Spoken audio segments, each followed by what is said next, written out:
I stood there, holding a tiny, faded photograph that felt like a match ready to ignite an entire gasoline-soaked family history. The air was thick with the smell of cheap funeral flowers and expensive hypocrisy. It was supposed to be a peaceful post-funeral reception, a quiet gathering to honor my grandpa Walter who had just passed at 88. But before the catered sandwiches were served, the peace was shattered by 3 quiet words Grandpa Walter had whispered to me. His granddaughter, Chloe a 29-year-old nurse, just hours before he died, he looked straight into my eyes, squeezed my hand with surprising strength, and breathed out, ask her about Paris. He never elaborated. He simply closed his eyes and was gone. Her clearly meant my Aunt Victoria Victoria, Grandpa's only daughter, was the queen of our small, wealthy family.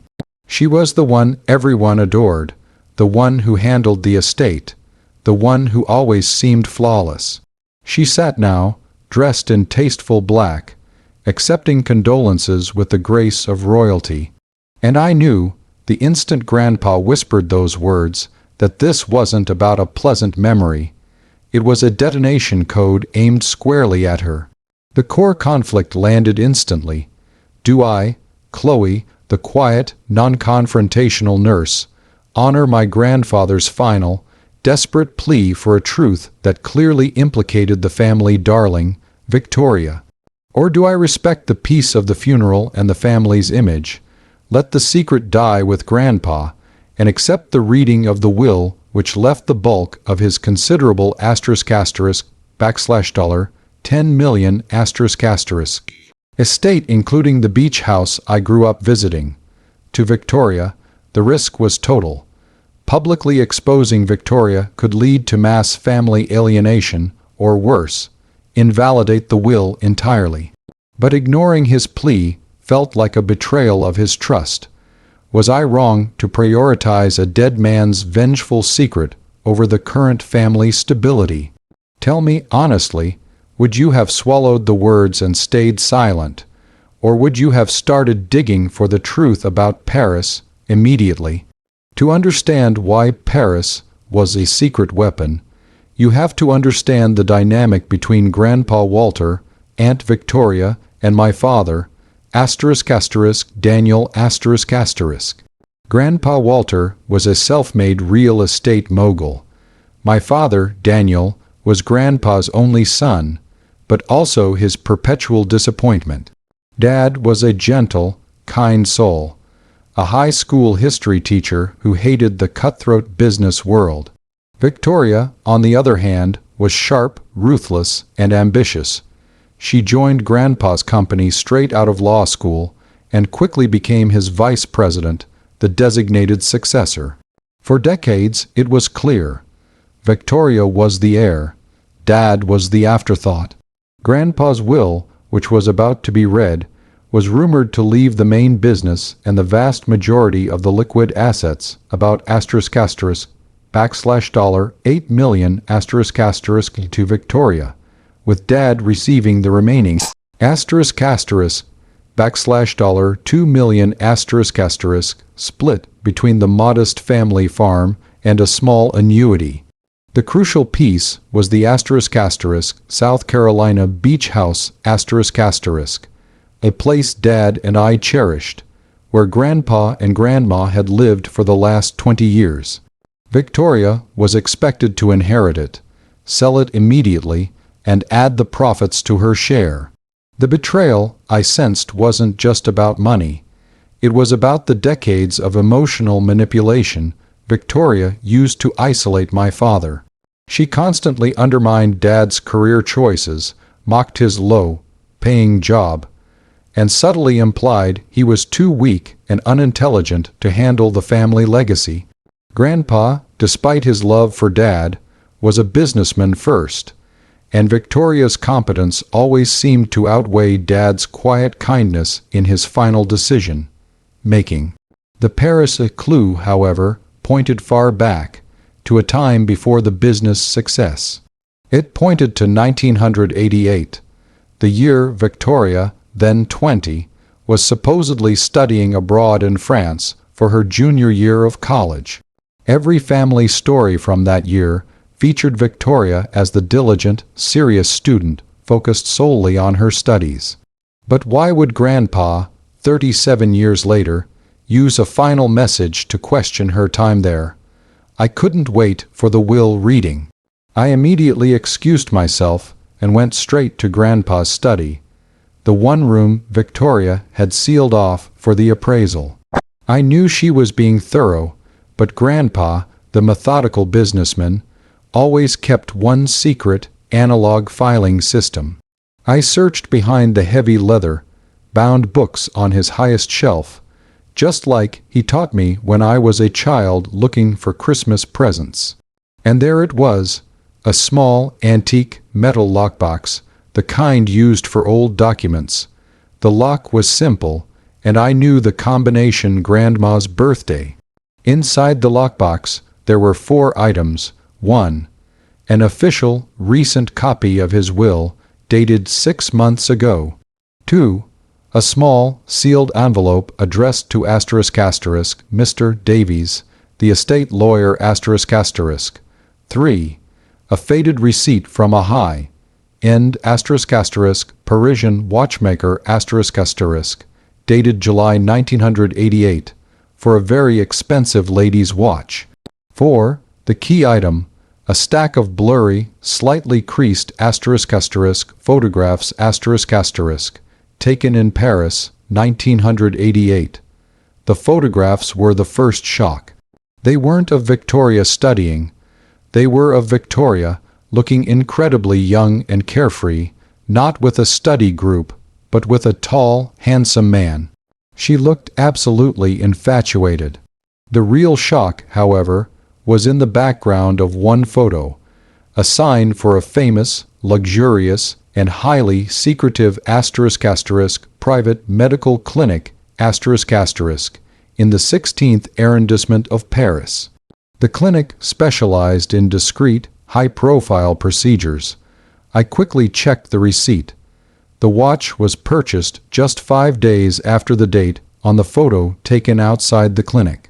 Grandpa had bought her a staggeringly expensive gift right after she visited that clinic. The pieces of the puzzle weren't fitting. They were colliding. Why would the diligent, perfect student need a secretive clinic visit, followed by a luxury bribe from her father? I read the recent will again. It was exactly as rumored. $8 million and the business to Victoria. $2 million and the farm to Dad. But buried in the fine print was a tiny, easily missed clause about the beach house. It stated the beach house was to go to Victoria,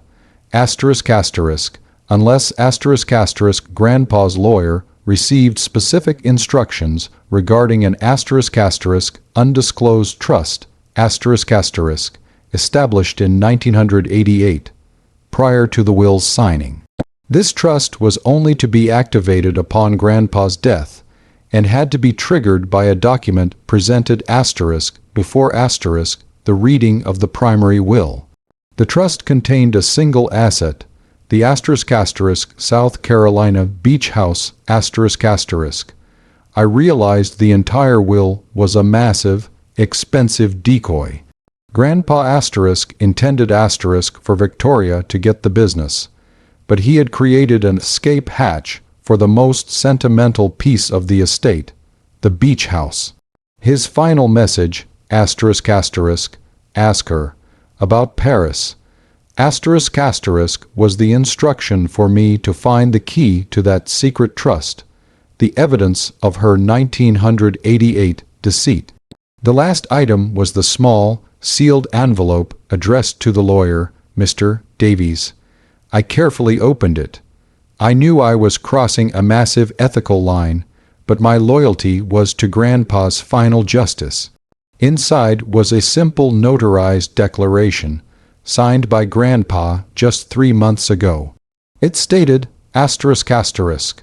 If any undisclosed evidence arises showing that Victoria made a material misrepresentation to me concerning her activities in July 1988, the terms of the 1988 trust shall immediately supersede the primary will regarding the property known as the Haven, the Beach House. Asterisk asterisk. Attached to the declaration was a second, tiny piece of paper with 3 names and dates, written in Grandpa's hand, asterisk asterisk, Dr. Morrow, 1988, Attorney Black, 1988, and Daniel W., 2000, asterisk asterisk. Dr. Morrow was clearly the clinic doctor. Attorney Black was the lawyer who set up the 1988 trust, but asterisk asterisk Daniel W., 2000 asterisk asterisk, that was my father, Daniel Walter, and the date was 12 years after Paris. Why would Dad be tied to Victoria's 1988 secret in 2000? I remembered a distant, painful family memory from 2000. It was the year my grandmother, the kindest woman alive, died after a long battle with cancer. Grandpa was inconsolable. And it was also the year Victoria, always the good daughter, had taken an extremely long 6-month sabbatical to handle a difficult client. Leaving Dad to care for Grandpa during his darkest time, I immediately called my father. He was already at the lawyer's office, preparing for the will reading. I asked him quietly, urgently, "Dad, do you remember helping Grandpa with anything secret around the time Grandma died? Something about Victoria?" My dad's voice cracked. "Yes, Chloe, God, yes, in 2000. Victoria had come back from that sabbatical looking terrible. Grandpa called me in a panic. He was paying off some massive debt for her, something to keep her silent, but he couldn't handle the emotional toll of it. He just told me he had to pay some leverage to ensure Victoria stayed away and that she would sign a non-disclosure about Paris, and he needed me to witness the final payment so he wouldn't be alone. He never told me what it was for. He only cried and said, 'She betrayed me, Danny. She betrayed your mother.' The truth hit me like a physical blow. The asterisk asterisk $8 million asterisk asterisk inheritance wasn't a reward. It was the price of a 50-year-old secret. Victoria wasn't the perfect daughter. In 1988, she hadn't been studying. She had been pregnant, likely by Commander Ross's counterpart in my previous script, or simply someone she didn't want to marry. She went to the clinic to terminate the pregnancy, paid for by Grandpa. The watch was the bribe for her silence. But then, in 2000, she must have come back, realizing the weight of Grandpa's guilt and Grandma's impending death, and asterisk asterisk blackmailed her own father asterisk asterisk for a massive, continuous pay-out, a sabbatical payment, using the secret of the 1988 procedure and the emotional trauma it caused Grandpa as her leverage. Her constant flow of money and her expected inheritance wasn't love. It was a payoff for silence and emotional blackmail. The $8 million was the guarantee to keep her mouth shut forever. And the beach house, the sentimental house, was her final piece of emotional extortion. The core conflict reached its terrifying climax right as the family gathered for the will reading. I was holding evidence that proved my Aunt Victoria was not only an entitled bully, but an emotional blackmailer and a liar who had been extorting her dying father for decades, all while maintaining her facade of perfection. If I spoke, I ruined her, but I could save the beach house for my father. So that's the situation I was in. I had evidence of emotional blackmail and fraud, a truth that Grandpa died trying to expose. I had the power to stop the most prized inheritance, the beach house, from going to the most undeserving person. But the cost was guaranteed chaos. The revelation would expose Victoria's 1988 abortion and her 2000 blackmail, shattering the family's image and leaving my father exposed to her furious, vengeful retaliation. My choice was now. Do I step forward and present the evidence of the secret trust, knowing it will trigger an investigation that will expose everything asterisk? Or do I just accept the fate of the beach house, protecting the family's peace and avoiding Victoria's inevitable, devastating revenge? Before I tell you what happened next, I want you to pause and comment below what you would have done in my shoes. Would you have dropped the blackmail evidence on the lawyer's desk and embraced the chaos? Or would you have stayed silent to protect your father? Seriously, let me know what choice you would have made right there. I walked into that will reading and saw Victoria sitting there, radiating smug confidence. Her expensive black dress, a costume of fake grief.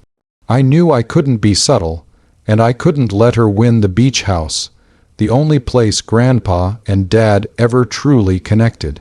I chose the path of measured, surgical chaos. I walked straight past the gathered family and handed the sealed envelope. The declaration of the *** 1988 trust ***, and the names directly to Mr. Davies, the estate lawyer, who looked utterly confused. I didn't utter a word about Paris or the blackmail. I simply said, loudly enough for Victoria to hear, "Mr. Davies, this is Grandpa Walter's final instruction regarding the Haven, the beach house. It refers to the ** 1988 trust **, and a material misrepresentation. Grandpa asked me to ** ask her about Paris. **. The effect was instantaneous and electrifying. Victoria, the flawless corporate lawyer, turned a deathly white. She knew the power of that phrase. She knew what was in the sealed envelope, the evidence that would trigger the trust clause and launch an investigation that would lead directly back to the 1988 clinic visit and the 2000 blackmail payment. Mr. Davies, a professional to the core, immediately recognized the seriousness of the notarized declaration. He stopped the will reading right there.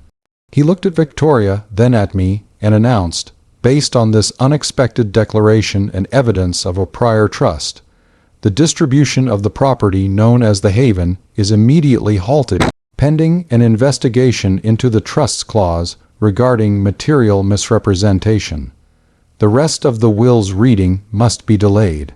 Victoria was ruined in that moment, not by my accusation, but by her own guilt. She didn't scream or sue. She just collapsed internally. She stared at me, the quiet nurse, with a hatred so deep it was almost physical. She knew I had the smoking gun. The moment the word ***, Paris, ***, was spoken, she understood that her decades of emotional blackmail, the very reason she was getting the $8 million in the first place, had been undermined by Grandpa himself. The $8 million was the bait, but the sentimental beach house was the trap. She could risk an investigation into the trust and lose everything the business, the money, and her reputation. Or she could surrender the beach house to contain the explosion. She chose containment. Victoria stood up, her voice trembling but regaining her corporate lawyer control. She looked at Mr. Davies and said, "This is absurd. I won't waste the family's time. I concede the beach house immediately to my brother, Daniel. This entire matter is irrelevant. Read the rest of the will." It was a total, public, devastating surrender. Victoria conceded the most sentimental asset, the final piece of her power play, just to stop the lawyer from opening the trust investigation that would expose her ** 1988 abortion ** and ** 2000 blackmail ** payment, The aftermath was pure, quiet justice. The will was read. Victoria received the $8 million and the business. Dad received the $2 million and the farm. And most importantly, my father, Daniel, received the beach house the haven, free and clear. Victoria's $8 million came with a caveat, the eternal, crippling knowledge that the only reason she had it was because she had blackmailed her dying father, and that her facade of perfection was permanently shattered in the eyes of the one person she truly cared about, me, the family historian. I never revealed the details of the abortion or the blackmail to Dad. He received the beach house, the home of his childhood, the place he loved, and he was finally free of Victoria's control. He was ecstatic. I honored Grandpa's legacy. He wanted the beach house to go to Dad, and he wanted Victoria to know that her betrayal was exposed. The final piece of justice came a few weeks later. Victoria sold the business, took the $8 million, and moved away, unable to face the family or the memory of her father. She lost the only thing she truly valued, her image of flawless superiority. Grandpa Walter was a genius. He knew that money couldn't buy love, but it could buy silence, and silence could be leveraged for justice. He used his wealth and his daughter's greed to set a perfect, emotional trap. He used the one thing she feared, her reputation, to save the one thing my father loved, the beach house. The ultimate moral of the story is that the most dangerous secrets are the ones you use to hurt the people who love you most, and that sometimes a final whispered phrase is more powerful than any will. Like this video if you think Grandpa Walter was a mastermind. Subscribe for more stories about secret wills and family justice. And please, share your final thoughts on this whole messy, emotional blackmail scheme in the comments section below. Do you think Victoria will ever truly find happiness with that $8 million? I'll see you all in the next story.